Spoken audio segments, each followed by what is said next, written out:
Well, thanks for stopping by. This is the age of continuous connection. It's theme number 4 with our facilitator, Marcia Williams. She has over 25 years of executive technology experience. She's also served as Chief Information Officer for several publicly held companies in the United States and Europe. She still sits on several boards, and we're honored to have her with us today. Welcome, Marcia. Thank you, Gene. Great to be here as always. So we're continuing our theme, and today's theme number 4, Coach Behavior Strategy. Explain to people what that is. Yes, for sure. Throughout this knowledge stream, we've been focusing on the strategies that were outlined in that HBR article called Continuous Customer Connection. This individual theme, our panel focused on the third of 4 strategies, which is called Coach Behavior. And in this strategy, it's really focused on, let's say, taking an episodic relationship with customers and moving it into a very continual relationship by helping them achieve a goal, whatever that goal may be, through the use of data that the customer has provided to the company. So I think you'll find in the next couple of slides, it's a really fascinating take on a relationship sell. And let's talk about this great panel that was put together for this thought leadership conversation. You bet. We have a very diverse group of panelists. In this example, we're spread across Hong Kong, United Arab Emirates, U.S., of course. I think we have 9 countries represented in total. And then in terms of functional expertise, they range from CEOs of companies to branding strategists to technology experts. So it's just a really interesting and diverse panel. And Marcia, I was looking at the executive summary. It looks like you're really going to get into the do's and the don'ts as far as coaching behavior. Yeah, it's a tough one. So the panel really felt the need to talk about how this strategy is both different from others and places that it could be used in. And sort of the overall takeaway was the use of coaching behavior strategies emerged in the business to consumer space where, in many cases it became a consumer expectation. And as do many things, that expectation now expanding into the business to business relationships.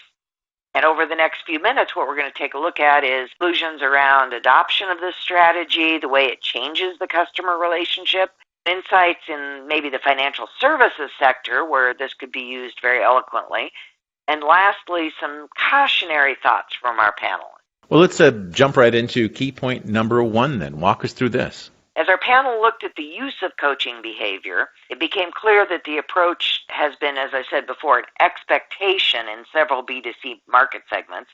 Think about weight loss and health, as pointed out by Christine and Dawn. But examples of using the strategy can also be very subtle, as Christine points out in her CPG example. You don't think top of mind about building a relationship with a company that sells you canned vegetables. But by providing recipes for their products, essentially these CPG companies are coaching consumers on product usage and guess what? Therefore driving repeat sales of that particular product. Brilliant. And then key point 2 talks a little bit about when coaching turns into more of a platform approach. What does this mean? It's an interesting dynamic that these panelists really pulled on, and this key point speaks directly to the reason that companies might want to embrace this coaching behavior strategy. The end result is you are no longer just a single sale on a competitive pricing or functionality perspective. You're really in an ongoing relationship where the customer receives some additional value from your company. John does a great job of illustrating this point. The B2B space, there's a division of Kimberly-Clark called Kimberly-Clark Professional that exclusively sells industrial hygiene products to other businesses. As you can imagine, a heavily competitive environment. Right. They've created this really sticky relationship with their customers by helping the employers focus on reducing employee sick days through best practice use of these Kimberly-Clark products. And then Christine also points out how coaching can be used to sort of increase the footprint of a specific product or service, again, resulting in a much deeper customer relationship and obviously long-term increasing sales.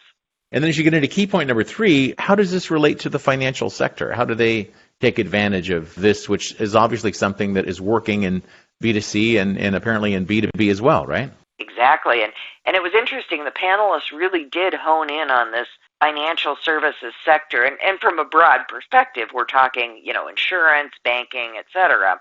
And so while the panel was discussing industries that could benefit, every one of them at one point or another seemed to point to a financial services company. Mm-hmm. Christine provides a great example related to insurance. Just to put it in context, rather than expecting the customer to recognize the impact that, various events may have had on coverage needs, whether talking a consumer or a business account, why not mine that data customers already provided and then proactively approach the customer about changes that obviously that has on their coverage needs? Or, as Autumn and Rob both speak to, how the traditional banking industry is changing, and maybe, again, some of these tactics about creating a relationship with their customers should remain top of mind if they want to remain, relevant, shall we say, as compared to some of these online-only banks that are cropping up all over the place now.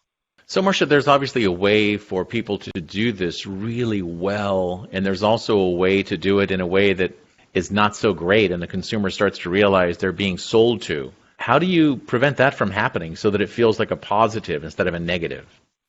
Exactly, and that really is the key message the panelists are sending with this key point 4. And this point alone we could fill a half an hour podcast with, but right. At the summary level, what they're talking about is, words of wisdom. As you can see by these quotes, the company needs to focus their efforts genuinely and authentically, to use, two overused terms, on the goals of the customer and the benefits that are being provided to the customer.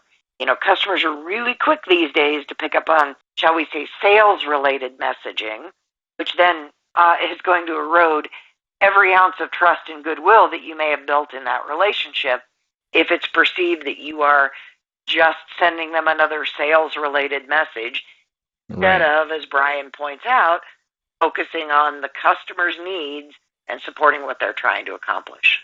So let's talk about these top 3 experts. I know you had a lot of great information that was contributed, but why did these 3 stand out? Well, ironically, the current bot on the back end has the tough job of deciding who are the top 3 panelists. Thank goodness it decides, because I would have had a hard time. Everyone was really engaged during this discussion. But as the bot says here, Christine, Rob, and Curtis came out as our top 3 experts.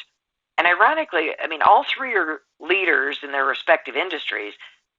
Common thread that they have is all 3 of them have a focus on innovation and changing market dynamics. And I think that's really, what this entire knowledge stream is speaking to. Exactly. Now, you did mention that we could have spent the whole day talking about the right way to be doing this coaching behavior. But where is the conversation going in our next theme number 5? What's it going to be about? Well, our next theme focuses on the 4th strategy.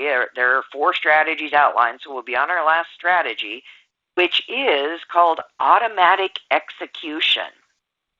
Talk about a game changer. This is where these have the opportunity to fulfill a customer need, ironically, often before the customer even realizes that need existed.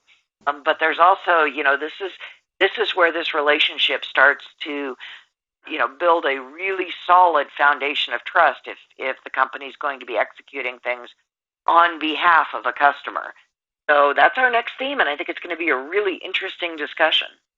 Well, me too. I really look forward to it. Marcia, thanks a lot. This is great. Thanks, Gene. I look forward to talking to you in a couple weeks. Again, that's Marcia Williams with over 25 years of executive technology experience. Marcia served as Chief Information Officer for several publicly held companies in the United States and Europe, and she currently sits on several boards. And it's so wonderful to talk to you, Marcia, and we will talk again. Indeed. Thanks, Gene.